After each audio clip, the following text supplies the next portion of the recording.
folytassuk hát következő témánkkal. Teljessé vált a Class traktorpaletta. 2003-as bevezetése óta az idei évtől lett teljes a Class traktor kínálata.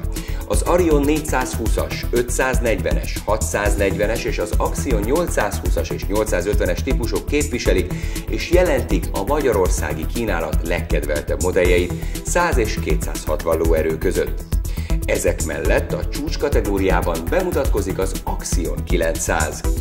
A típusok 920, 930, 940 és 950, lóerejüket tekintve pedig 320, 350, 380 és 410 lóerőt vonultatnak fel.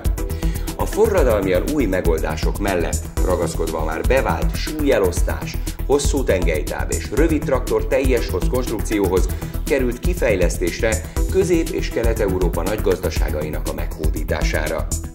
A fő alkotók, mint motor, hajtómű véglehajtás egymásra hangolásával, a motor teljesítmény még soha nem látott módon ébred az abroncsokon. Az intelligens motorvezérlésnek köszönhetően pedig mindig csak a szükséges teljesítmény kerül mozgósításra. Most pedig kapcsoljuk ismét a gépsót, ahol természetesen ismét valami meglepetés.